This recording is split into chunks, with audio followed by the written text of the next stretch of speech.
Hello friend, मैं माही स्वागत करती हूँ आप लोगों का हमारे चैनल यूजीसी नेट एकेडमी साहित्य 369 में। तो आज हम एमसीक्यू 13 करेंगे और इसके पहले भी मैंने बहुत सारे एमसीक्यू करवाए हैं। हमारे चैनल के वीडियो प्लेलिस्ट में आपको एमसीक्यू वाला मिल जाएगा बहुत सारा वीडियो, ठीक है। तो इसके पहले मैं थोड़ा सा बता दूँ कि यहाँ पे जिस पीडीएफ में पहले से था जिसमें मैंने टाइपिंग किया है, ये ओकार बहुला, आकार बहुला, उदासीन आकार बहुला के अंतर्गत कौन कौन सी बोलियां आती हैं फ्रेंड्स, यहाँ से जिसको भी नहीं पता होगा वो यहाँ से देख लीजिएगा, ठीक है। ये भी इम्पॉर्टेंट है। अगला देखेंगे, हमारा पहला क्वेश्चन जो है कि निम्नलिखित में से किस उपन्यास में जो है गोवध निवारण की समस्या को दिखलाया गया। निसहाय हिंदू, नूतन ब्रह्मचारी, श्यामा स्वप्न, इनमें से कोई नहीं, तो ये बताना है। तो इसका आंसर हो जाएगा ए, निसहाय हिंदू में। निसहाय हिंदू ये किसका है? ये राधा कृष्ण दास जी का है और इसका प्रकाशन कब है? 1890 ईस्वी में। नूतन ब्रह्मचारी की बात करें गोपाल रॉय का 1886 ईस्वी में है। और श्यामा स्वप्न की बात करेंगे तो ठाकुर जगमोहन सिंह का है। अगला क्वेश्चन है हमारा कि हिंदू मुस्लिम एकता, अछूतोद्धार, दलित किसानों के उत्थान की किस कथा, मतलब कि उत्थान की कथा किस उपन्यास में ये पूछा गया? कर्मभूमि, गबन, कायाकल्प, रंगभूमि। तो इनमें से कौन सा होगा? तो ये सब सारे पता होंगे कि आप लोगों को ये सारे किसके हैं? प्रेमचंद जी के उपन्यास हैं, ठीक है। तो इसका जो आंसर हो जाएगा ए नंबर आ जाएगा, कर्मभूमि। इसके प्रकाशन की बात कर लेंगे तो 1933 आ जाएगा। गबन की बात करेंगे तो 1931 आ जाएगा इसका प्रकाशन। कायाकल्प की बात करेंगे तो 1926 और रंगभूमि की बात करेंगे तो 1925, ठीक है। अगला क्वेश्चन है हमारा कि कुत्तों के प्रतीक में रूढ़ जीवन मूल्यों का चित्रण किस उपन्यास में हुआ है? तो यहाँ पे पागल कुत्तों का मसीहा, सोया हुआ जल और सूने चौखट, इनमें से कौन सा सही होगा? तो आप लोग को पता होगा कि ये जो है पागल कुत्तों का मसीहा, ये जो है इनका ये आंसर सही होगा। कुत्तों के प्रतीक में रूढ़ जीवन के बारे में जो बताया गया है वो इसमें बताया गया है। तो ये सारे जो हैं ये सर्वेश्वर दयाल सक्सेना जी के हैं, ठीक है। अगर हम इसके प्रकाशन की बात करेंगे तो ये 1954 ईस्वी में है। इसकी बात करेंगे तो 1977 ईस्वी में है।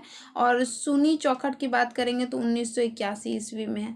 अगला क्वेश्चन जो है हमारा चौथा नंबर क्वेश्चन, यहाँ पे दोनों कथन दिए, बताना कौन सा सही होगा। कृष्ण भक्ति काव्य वृत्ति के उत्कर्ष का दर्शन है, इसीलिए उनका पूर्ण स्वादन उज्ज्वल रस में होता है। तो इनका कौन सा सही हो जाएगा? 1 और 2, केवल 2 और 3, और केवल 2 या फिर इनमें से कोई नहीं, कौन सा सही है ये बताना है यहाँ पे।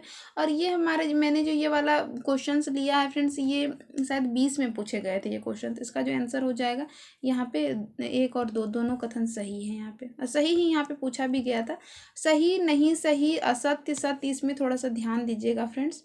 मछली मरी हुई उपन्यास है किसका? मोहन राकेश का, राजकमल चौधरी का, और फिर इनमें से कोई नहीं। तो ये कमलेश्वर का कौन सा होगा? तो इनमें से कौन सा है जिसकी ये उपन्यास है? तो इसका हो जाएगा आंसर राजकमल चौधरी का है। तो मछली मरी हुई इनका प्रकाशन कब हुआ है? ये 1966 में हुआ है। अगला क्वेश्चन है यहाँ पे कि बाबरी मस्जिद विध्वंस की घटना आधारित है किस उपन्यास में यहाँ पे बताना है। तो यहाँ पे हो जाएगा आखिरी कलाम, मुझे चांद चाहिए, विपत्र, और इनमें से कोई नहीं। तो इसका जो आंसर हो जाएगा फ्रेंड्स यहाँ पे आखिरी कलाम में दिखाया गया। आखिरी कलाम ये किसका है? ये आखिरी कलाम जो है ये दूधनाथ सिंह का है। इसका प्रकाशन वर्ष की बात करेंगे तो 2003 है। मुझे चांद चाहिए ये भी बहुत इंपॉर्टेंट है। 1993 ईस्वी में सुरेंद्र वर्मा का है। और विपत्र ये भी इम्पॉर्टेंट है। और ये आ जाते हैं मुक्तिबोध का 1970 ईस्वी में। यहाँ पे प्रसाद के नाटकों का क्रम लगाना है। नेक्स्ट क्वेश्चन है कल्याणी परिणय, स्कंदगुप्त, चंद्रगुप्त, अभिनव चंद्रगुप्त, इनमें से कौन सा होगा? नीचे भी यहाँ पे आप लोग देख सकते हैं। तो यहाँ पे हो जाएगा हमारा एक कल्याणी परिणय पहले आ जाता है 1912 में, स्कंदगुप्त 1928 में, चंद्रगुप्त 31 में, अभिनव चंद्रगुप्त की बात करेंगे तो 1933 में। यहाँ एक बात मैं थोड़ा सा बोलूँ फ्रेंड्स, तो ये जो स्कंदगुप्त है इसको हटाकर बाकी ये तीनों को हम देखेंगे तो तीनों में मतलब एक ही उपन्यास के चेंज कर करके नाम रखे गए। हाँ, कुछ तथ्य को एक्स्ट्रा ऐड किए गए थे। तो क्योंकि सबसे पहले यहाँ पे जो था ना, ये यही नाम से चंद्रगुप्त का प्रकाशन हुआ था, फिर इस नाम से हुआ था 31 में, ये 12 में हुआ, ये 31 में हुआ, फिर इसके बाद ये 33 में, लेकिन सबसे ज़्यादा जो प्रचलित रहे वो चंद्रगुप्त ही रहे हैं, ठीक है। अगला जो देखेंगे हमें, चंद्रगुप्त नाटक का विषय आधारित है, मतलब नाटक का कौन कौन सा विषय है, क्योंकि डीपली क्वेश्चन तो ऐसे ही जाते हैं ना। तो अलक्षेत्र का आक्रमण, नंदकुल का विनाश, शल्युकस का पराभव, इनमें से सभी, केवल एक और दो। कौन सा इसका सही होगा ये बताइए आप लोग। तो इसका सही जो होगा इनमें से सभी, यानी कि अलक्षेत्र का आक्रमण, नंद वंश का विनाश, शल्युकस का पराभव, ये तीनों इसमें दिखाए गए हैं। तीसरा 9वां नंबर क्वेश्चन है हमारा, 3 राज परिवारों को मिलाकर कौन से नाटक का वर्णन किया गया, विशाखदत्त, अजातशत्रु, कामनाथ, चंद्रगुप्त। तो ये बताना है, इसमें जो है आंसर आ जाएंगे हमारे अजातशत्रु। अजातशत्रु किसको किसको दिखाया गया है यहाँ पे दिखाया गया है मगध, कौशल और कौशलंबी को केंद्र में रख कर। और अगर हम ये सारे जो जितने भी नाटक ये सारे हैं जयशंकर प्रसाद जी के ही। स्कंद विशाखदत्त की बात करेंगे तो इसका 1921 ईस्वी में, और ये तो अजातशत्रु का तो पता ही होगा 1933 ईस्वी में। कामना की बात कर लें तो 1927 ईस्वी में आ जाता है, और चंद्रगुप्त तो 31 में, ये तो पता ही होगा। अगला देखेंगे हम, स्कंदगुप्त नाटक में पात्र सम्मिलित नहीं है, कौन सा है जो स्कंदगुप्त नाटक के पात्र में सम्मिलित नहीं है, पृथ्वीशैन, पूर्वगुप्त, सैल्यूकस, सक्टार। तो कौन सा है जो इसमें से सम्मिलित नहीं है। कोडिंग यहाँ पे दिए हुए हैं 1 2 2 3, केवल 3 4, या फिर इनमें से सभी। 10 नंबर का क्वेश्चन का आंसर हो जाएगा हमारा 1 और 2। ठीक है, अगला हम देखेंगे यहाँ पे, यदि प्रेम ही जीवन का सत्य है तो संसार ज्वालामुखी है, ये कथन किसका है, मतलब किस नाटक से लिया गया है। स्कंदगुप्त, चंद्रगुप्त, यहाँ पे ये ध्रुव स्वामिनी है फ्रेंड्स, इनमें से कोई नहीं, ये बताना है। तो इसका आंसर जो आ जाएगा ये चंद्रगुप्त से लिया। इसका तो प्रकाशन आप लोग को पता ही होगा, और नहीं भी पता होगा तो पता रखना ही होगा, क्योंकि ये सब बहुत फेमस है। स्कंदगुप्त 28, चंद्रगुप्त 31, ध्रुव स्वामिनी 33।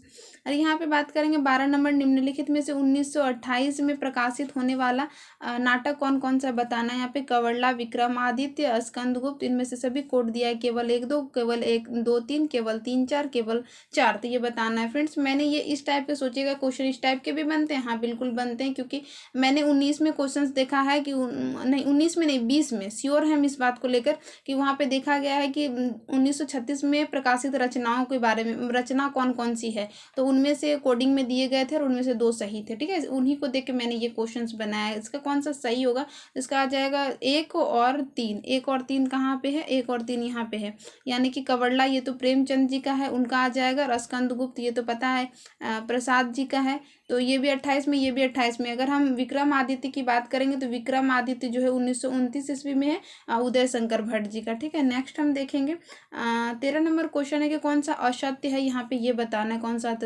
असत्य है। सिक्का बदल गया कहानी कृष्णा श्रवती जी का है। सिक्का बदल गया कहानी हास्य व्यंग में है। ये कहानी यथार्थवादी मनोविश्लेषणवादी शैली में है। सिक्का बदल गया कहानी प्रतीक पत्रिका में प्रकाशित हुआ। इनका से कौन सा जो है, इनमें से कौन सा है जो असत्य है ये बताना है। ठीक है, तो यहाँ पे कूट दिए हुए हैं, केवल 2 3, केवल 3 4, केवल 3 4 5, इनमें से कोई नहीं। तो कौन सा सही होगा। कूट वाले प्रश्न में थोड़ा सा टाइम ज़्यादा लगता है फ्रेंड्स, तो यहाँ पे कौन सा सही होंगे ये बताना है। तो ये तो बिल्कुल सही है, कृष्णा श्रवती जी का है, यथार्थ मनोविश्लेषण की शैलियाँ रही है, ये प्रतीक पत्रिका में भी ये भी सही है।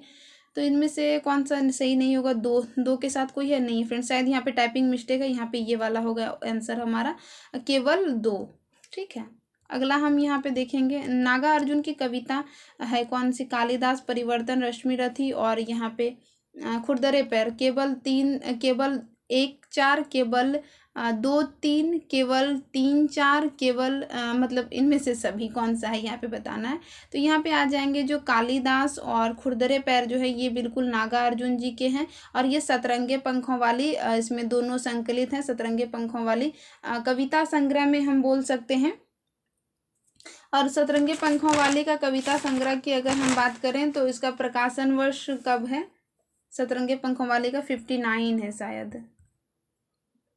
ठीक है, अगला हम देखेंगे झूठा सच, 15 नंबर क्वेश्चन। झूठा सच उपन्यास के पात्र नहीं है, कौन से हैं जो इसके पात्र नहीं है। तो प्रशांत, विश्वनाथ, और यहाँ पे बालदेव और तारा, कौन से नहीं है ये बताना है। केवल 1 2 3, केवल 1 4 5, 5 तो शायद यहाँ पे मैंने टाइपिंग ही नहीं किया है, और फिर यहाँ पे 3 4 5, इनमें से कोई नहीं। तो इसमें से कौन सा है जो नहीं है, तो यहाँ पे कौन सा नहीं है, प्रशांत नहीं है, विश्वनाथ नहीं है, बालदेव नहीं है। तो देखिए कि इसमें से 1 इसमें से मतलब सही अगर होंगे तो इसमें से ये सही है, तारा सिर्फ इसके पात्र हैं। बाकी यहाँ पे 1 3 और 4, 1 3 4 ये वाला होगा फ्रेंड्स, ठीक है। अगला हम यहाँ पे देखेंगे समकालीन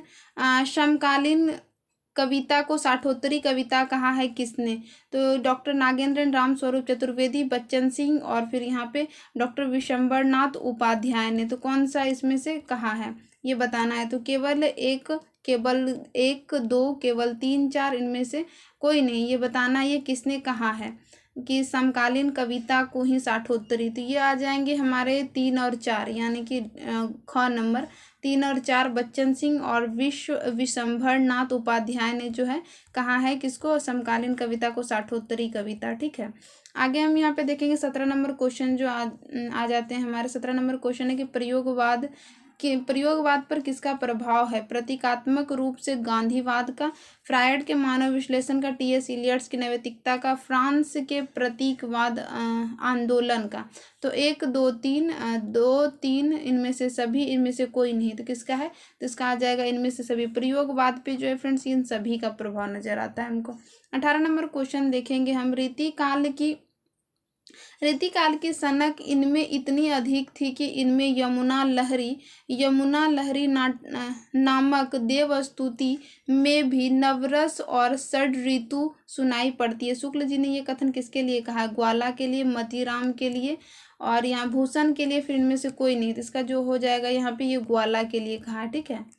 और फिर यहाँ पे देखेंगे 10 नंबर क्वेश्चन फिर 19 नंबर क्वेश्चन आ जाता है हमारा कि द्विवेदी युग की विशेषता में है कौन कौन? राष्ट्रीय भावना, इतिवृत्तात्मक, मानवतावादी, रहस्यवादी। तो इनमें से कौन सा नहीं है ये पूछा गया है। तो ये जो है रहस्यवादी जो है ये छायावाद का है, ठीक है। अगला देखेंगे हम 20 नंबर क्वेश्चन है हमारा। आल्पिन गमला चाबी अलमारी किस भाषा का शब्द है? पुर्तगाल, जापानी, अरबी फारसी किसका है? तो ये पुर्तिगाली का शब्द है।